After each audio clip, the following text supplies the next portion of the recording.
Hello everybody, this is Yoko's Anime Reactions, and this is going to be my review for Attack on Titan Season 3, Episode 10. Just so you guys know, when I was watching this episode, I did not know who Zeke was or anything like that, so obviously my first guess as to who that was in the Beast Titan was Erwin's father. I know that is very stupid now to think that, but then again, like I said, if I had known that Zeke existed, I would have automatically assumed that was him.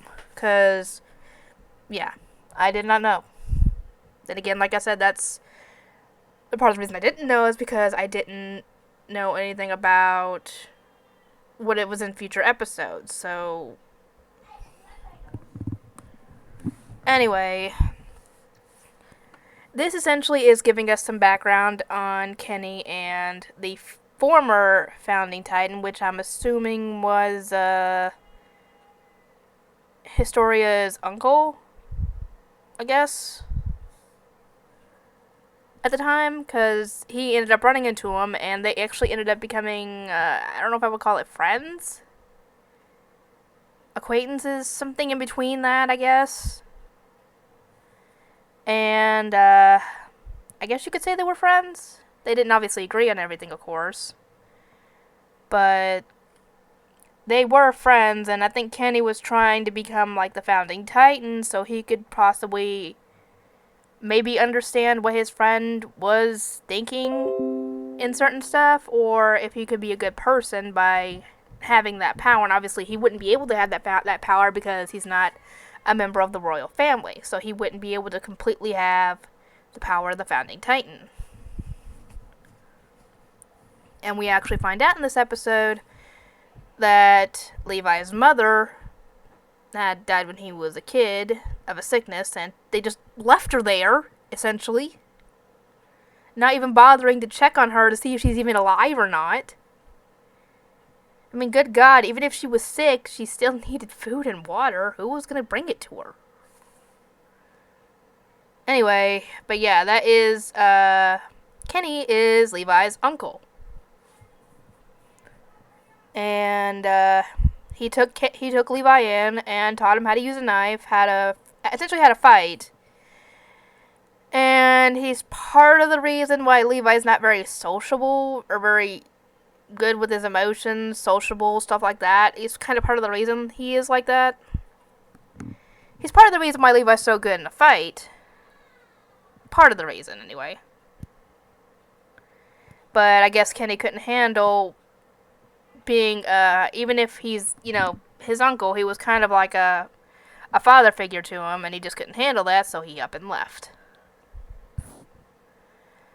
So, he ends up giving that little container, the thing with the needle, the syringe stuff, and whatever else was in that thing, to Levi, in case he wanted to use it. He obviously wasn't going to use it on himself. I thought he was going to at first. But Levi does find out that Kenny is his uncle.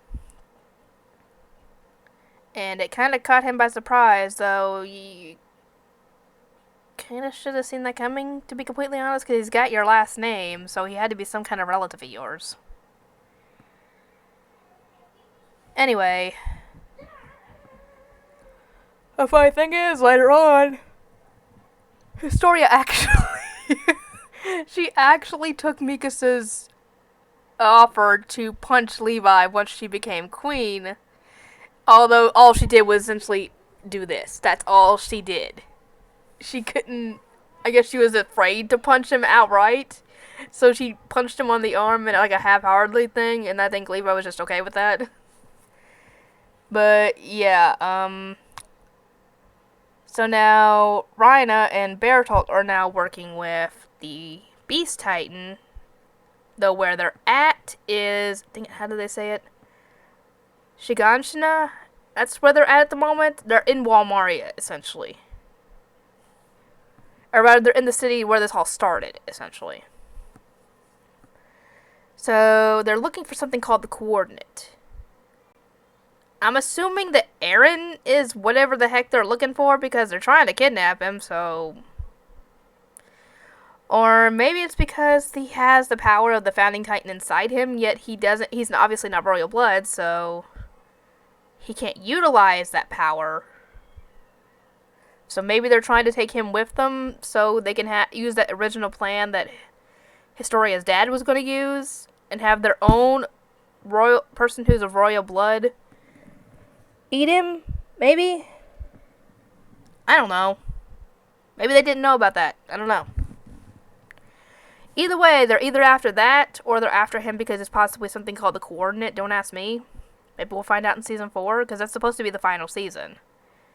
Oh, God. Please don't make me cry too much in this season. That's all I ask. Because I would rather you guys not see me cry on camera too much more than it's needed, essentially. Because you guys have seen me cry on camera in Fullmetal Alchemist Brotherhood episode 4. And there's probably a few other episodes out there of something that I have cried on camera with. But yeah, season 3 part 2 has at least one episode where I do cry on camera. Yeah. Those of you seen season 3 part 2, you probably know which episode it was.